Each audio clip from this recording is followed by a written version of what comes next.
So how do you beat that Triple-Siphi double Rotos wave on level 66 of hard Doomtower? Let me show you.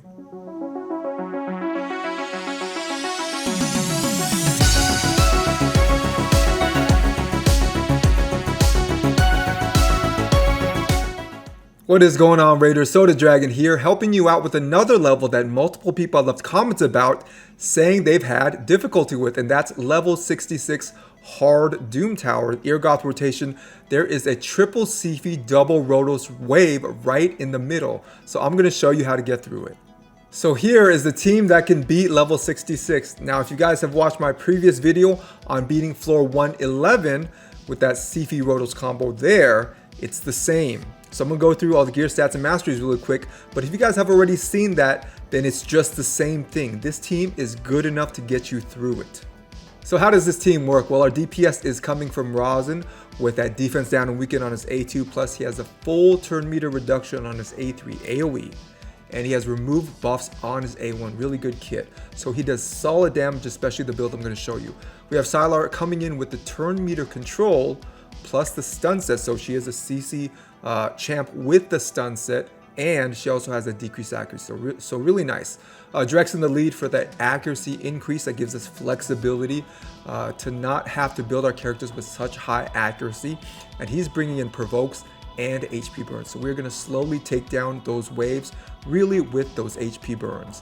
So we have Silver the Drake. She heals, she revives. We'll definitely need her revive for wave 2 because we cannot crowd control those Rotoses until all the Siphis are dead. So unfortunately, we can turn meter reduce them, but we cannot CC them. We cannot sleep them, we cannot stun them, we cannot provoke them, anything like that, because Siphi will remove all of their debuffs at the start of each of their turns. So unfortunately, we're just going to have to let them hit us. But Silver Drakes helps out a lot with that passive healing, plus she revives, plus she has a turn meter decrease, and strong version decrease speed on her A1. We'll make use of her whole kit. And we got Vizix coming in. She is going to crowd control with her A3. Really nice AoE provoke. We're not going to use her A2, but her A1 decreased turn meter, we're going to make use of that a lot. By the way, guys, if you happen to fuse Mother Sibylle, I think she would be an absolutely awesome addition to this team in a stun set. So definitely make use of her if you have her. Alright guys, on to everyone's gear stats and masteries. Once again, this is going to be real quick, and if you've seen my video on 111 hard, then it's exactly the same. The gear stats and masteries are the same. But starting with Vizix the Unbowed, I have her in a regeneration and an immortal set. On to her total stats. So here I have her at 51,000 health. I have the attack at 1800, the defense at 2900. I have the speed 199, crit rate 56%, crit damage 121%.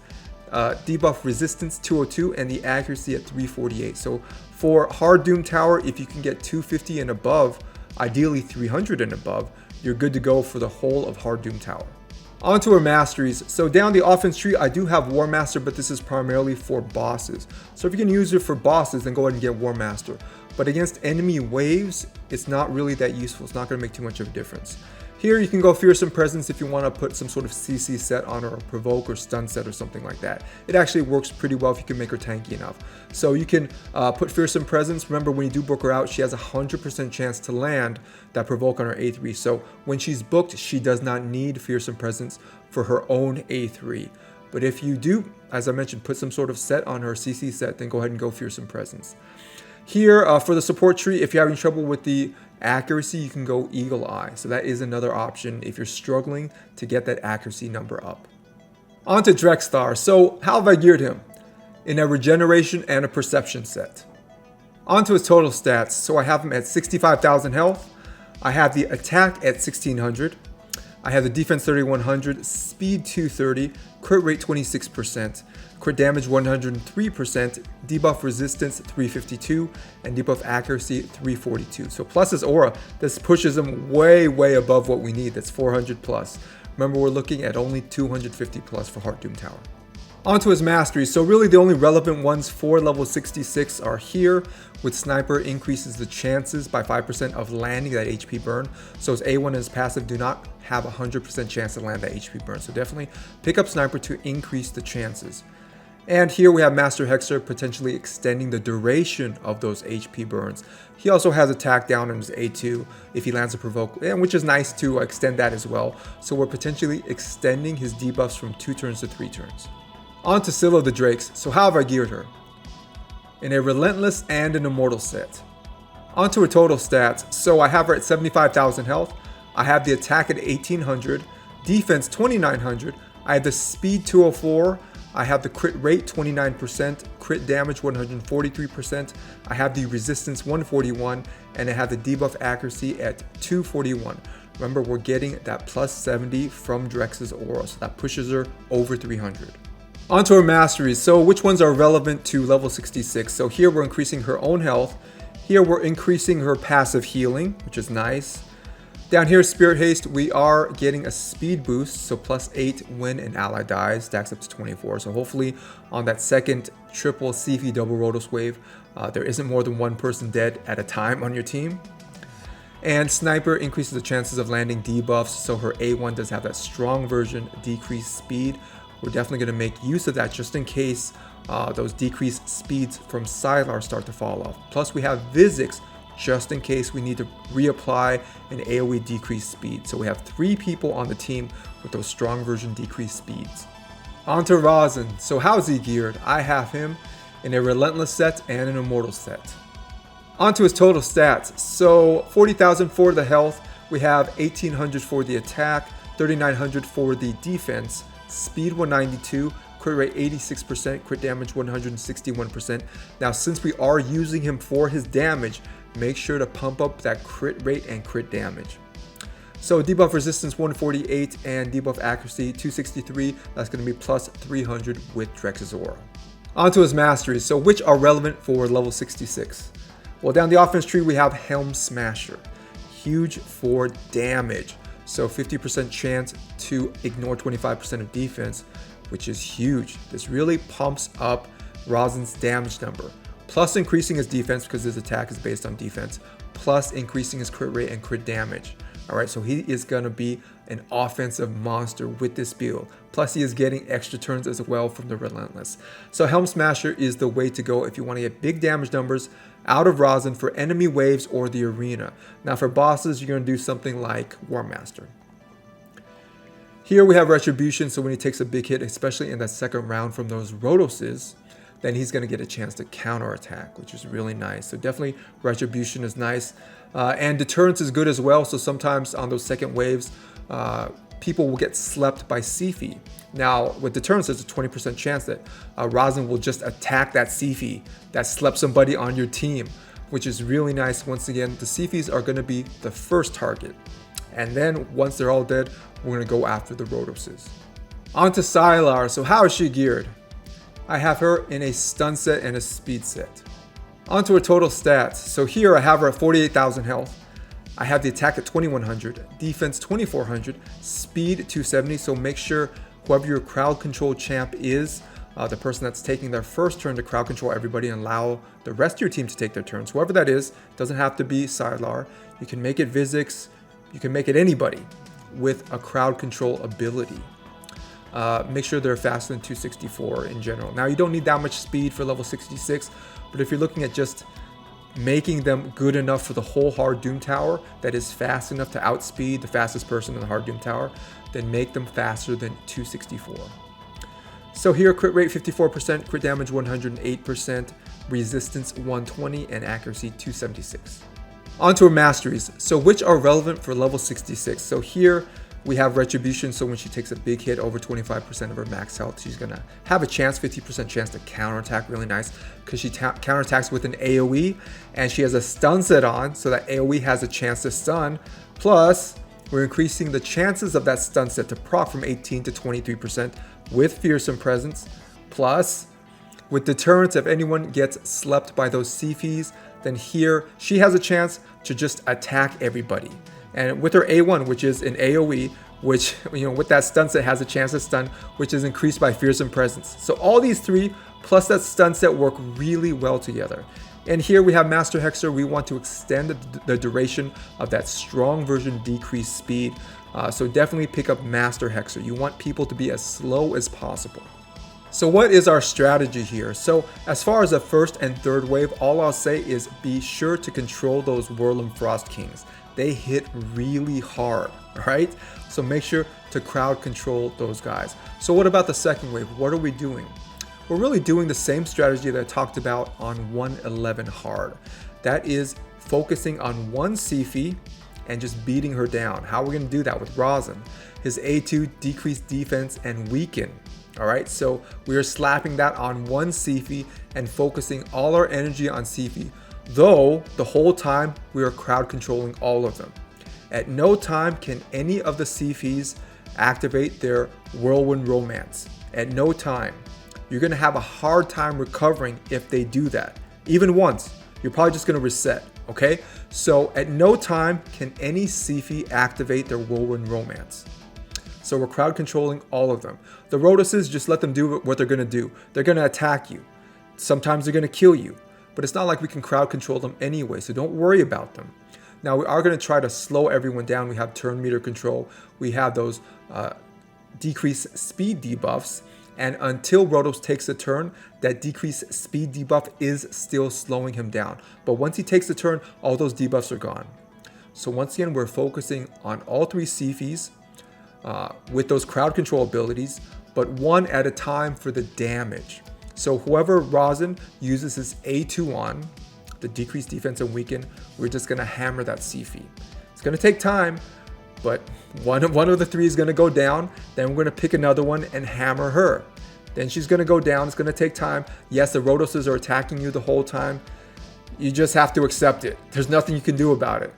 Eventually, you're going to beat down that last Siphi, and then you can start to crowd control and take care of those Rhodoses.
Alright guys, that is it for today. I hope this has been helpful in getting you past that annoying Triple-Siphi double Rotos wave in level 66. So hopefully this has given you some ideas about how to do it. And if you guys haven't yet, like, subscribe, and share this, and I will see you guys in the next video.